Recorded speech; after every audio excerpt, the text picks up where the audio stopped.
Halo Sobat CS, balik lagi sama admin di channel Cerita Seru. Pada video kali ini, kita akan melanjutkan cerita Regress S-Class Adventurous Quest Life. Tapi sebelum kita mulai videonya, jangan lupa untuk subscribe dan nyalain notifikasinya, agar kalian tidak ketinggalan kelanjutan ceritanya. Tetapi admin mau mengabarkan berita buruk guys, cerita Mas Aki udah mentok di mana ini. Kalau kalian punya rekomendasi manhwa, bisa kalian komen-komen di bawah ya guys. Oke, tanpa basa-basi lagi kita gas ke videonya. Dimana pada part sebelumnya, Babang Babazuno sangat terkejut. Mas Aki bisa mematahkan skill Shadow Crossing miliknya. Sambil menginjak pedang Mas Aki, Babang Babazuno berkata, "Pasti itu cuma kebetulan, kurasa tidak mungkin kau mengetahui kelemahan skill Shadow Crossing." Mas Aki menjawab, "Aku sedikit paham tentang assassin." "Sedikit ya, kau itu sangat misterius Kiyomi Aki. Baiklah, kalau begitu." Babang Babazuno mengeluarkan daggernya kembali. Dengan senyuman yang mengerikan, Babang Babazuno berkata, "Apa kau mengetahui ini?" Dia lalu menyayat jarinya untuk mengeluarkan sedikit cairan merah. Setelah cairan merah jatuh di tanah, aura milik Babang Babazuno langsung meluap dengan mengerikan. Kedahsyatan aura itu sampai membuat Mbak Eru yang seorang petualang kelas A saja merasa ketakutan. Apalagi petualang-petualang beban tim di belakang. Cepiritlah mereka. Lalu kegelapan melebar menyelimuti mereka semua. Mas Aki menyadari kalau skill itu merupakan skill dark kontrak, serta merasakan aura dari servan. Mas Aki sudah menduga ini pasti kontrak assassin. Sebuah serangan muncul dari belakang Mas Aki. Namun serangan yang menggunakan dagger itu masih sangat mudah ditangkap oleh Mas Aki. Tidak berhenti begitu saja, kini sebuah tangan kembali muncul dari titik buta Mas Aki. Mas Aki berhasil menangkap lengan dari sosok itu.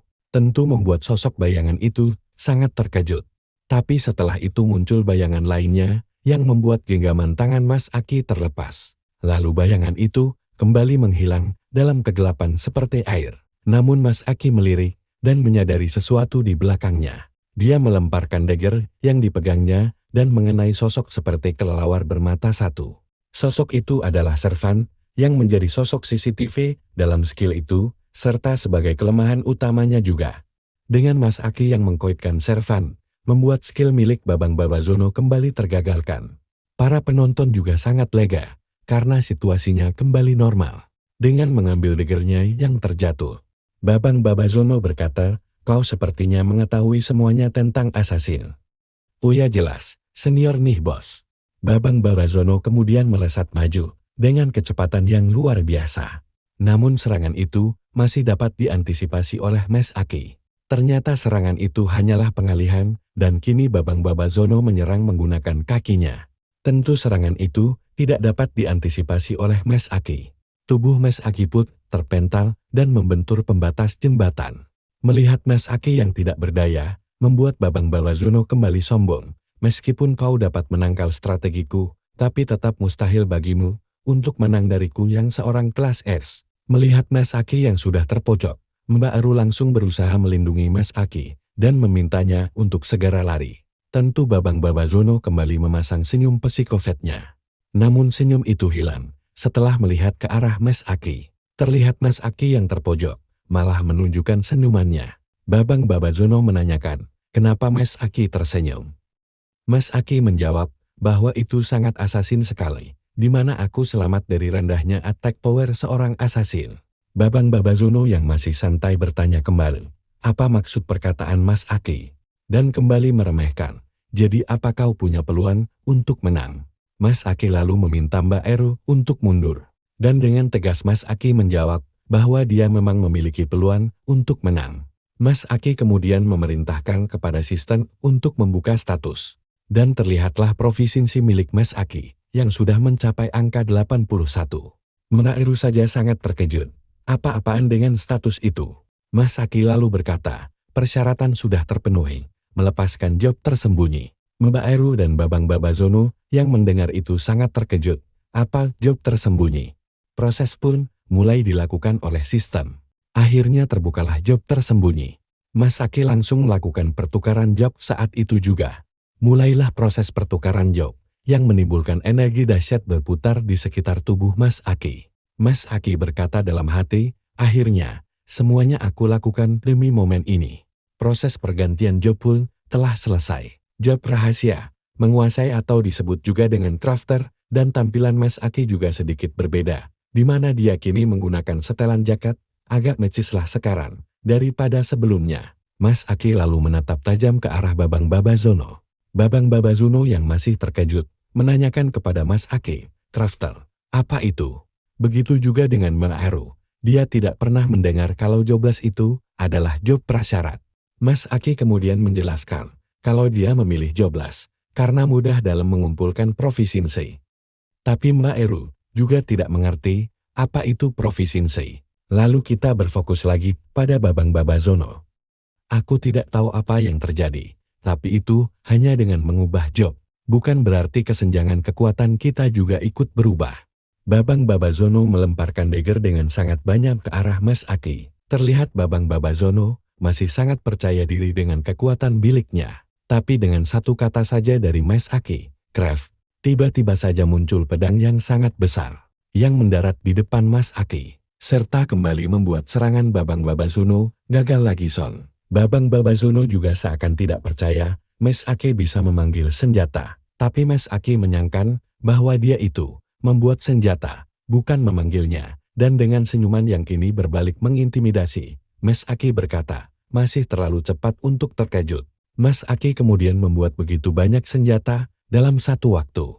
Melihat itu, mulailah keringat mengalir di pipi Babang Babazono. Mbak Eru pun sangat kaget dengan kekuatan Mas Aki, yang sangat tidak notak tentunya. Mas Aki pun mulai memprovokasi Babang Babazono, dengan mengatakan, kemarilah, asasin peringkat kelas S, akan aku tunjukkan kepadamu sebuah pertunjukan yang menyenangkan. Melihat jumlah pedang yang begitu banyak hanya dikeluarkan oleh satu orang saja, membuat Babang Babazono berpikir, ini mustahil, tidak mungkin kelas D memiliki kekuatan yang melebihiku. Tanpa Babang Babazono sadari, tubuhnya mulai bergetar ketakutan. Melihat Babang Babazono yang hanya diam, Mas Aki berkata, jika kau tidak menyerang, maka aku yang akan menyerang. Kemudian Mas Aki membuat pedang yang sangat besar, yang tentu saja membuat Babang Babazono bertambah panik ketakutan. Mas Aki lalu mengarahkan tangannya ke arah Babang Babazono. Pedang Mas Aki langsung melesat dengan kecepatan yang tidak bisa diimbangi oleh Babang Babazono dan menembus tubuhnya. Sampai-sampai tubuh Babang Babazono terbelah seperti Kiko. Tapi tubuh itu hanyalah sebuah cloning dari tubuh aslinya. Tentu Mas Aki sudah tidak kaget melihat skill itu. Ternyata Babang Babazono bersembunyi di balik bayangan milik Mbak Eru, sambil dia bergumam, apa-apaan kecepatan itu? Ini terlalu berbahaya. Kemudian, terlihat Mas Aki yang membuat pedang lainnya, yang bernama Sparkling Sword Illuminous. Mas Aki kemudian memegang pedang itu dan berkata, terangkanlah. Kobaran api yang sangat dahsyat berputar di sekeliling tubuh Mas Aki, sampai membuat hilangnya efek skill milik Babang Babazono. Melihat Babang Babazono berada di belakangnya, tentu Mbak Eru sangat terkejut. Kemudian Mas Aki menyiapkan serangan selanjutnya. Pokoknya Babang Babazono tidak dibiarin mengambil nafas sama Mas Aki. Udah overpower banget lah pokoknya ini mah. Mas Aki mengeluarkan pedang bernama Ice Sword Frostbane. Melihat kekuatan Mas Aki, tanpa pikir panjang lagi Babang Babazono mengeluarkan skill pamungkas miliknya, yaitu kabur dong. Emang apalagi, udah kalah telak dia mah. Namun tidak semudah itu Veguso. Mas Aki langsung menggerakkan tangannya, yang membuat pedang-pedang itu mulai berjatuhan ke arah Babang Babazono. Semakin paniklah tentunya Babang Babazono. Walaupun sempat berhasil menghindari beberapa pedang, tetap saja pada akhirnya Babang Babazono terjatuh, karena kakinya berhasil terkena serangan yang membuatnya membeku. Babang Babazono pun sudah pasrah dan hanya menggumpat kesal.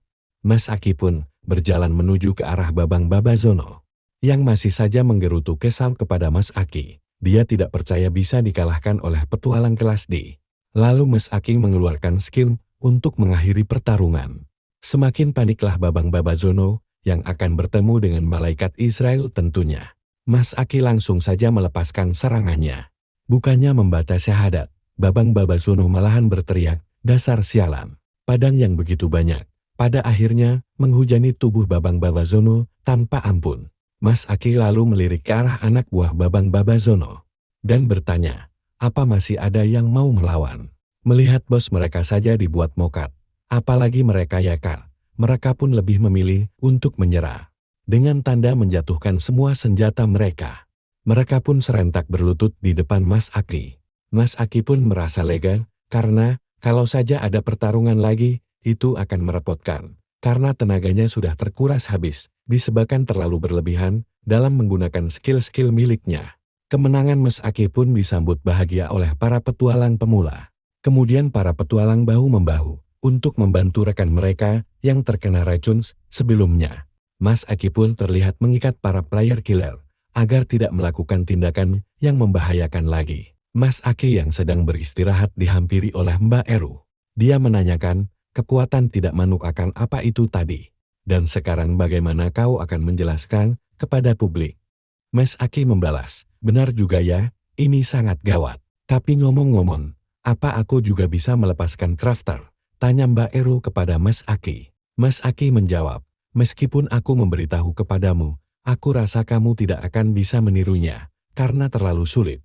Tapi sebagai gantinya, aku akan memberitahu sedikit pengetahuan tentang Archer. Aku sedikit memahaminya. Mengetahui Mas Aki yang memiliki pengetahuan yang begitu banyak tentunya membuat Mbak Eru heran. Kamu selalu bilang, sedikit paham untuk hal apapun. Kamu ini, sebenarnya siapa sih? Dengan wajah kocaknya, Mas Aki membalas, aku cuman petualang biasa. Hei, jawabanmu itu, malah memprovokasiku tahu. Lalu Mas Aki meminta kepada Mbak Eru untuk merahasiakan semua yang terjadi di tempat ini. Mbak Eru pun setuju. Namun mereka dihampiri oleh para petualang pemula yang ingin mengucapkan terima kasih kepada Mas Aki dan Mbak Eru. Tentulah mereka langsung antusias setelah melihat kekuatan Mas Aki. Mereka melontarkan begitu banyak pertanyaan kepada Mas Aki sampai membuat Mas Aki pusing sendiri menanggapi mereka. Mbak Eru dengan tersenyum mengatakan kepada Mas Aki, "Wah, nampaknya sulit menjaga rahasia di tempat ini." Mas Aki pun tersenyum dan berkata kepada petualang pemula, "Namaku Kyomi Aki, maaf ya, aku tidak bisa membicarakan semuanya." Mas Aki pun kini menjadi populer tentunya. Oke lah guys, sampai di sini dulu perjumpaan kita pada video kali ini. Karena chapternya sudah mentok, kita harus nunggu chapter selanjutnya guys. Nanti kalau sudah update, bakalan admin lanjutin part selanjutnya. Dan terima kasih buat teman-teman yang sudah mau menonton.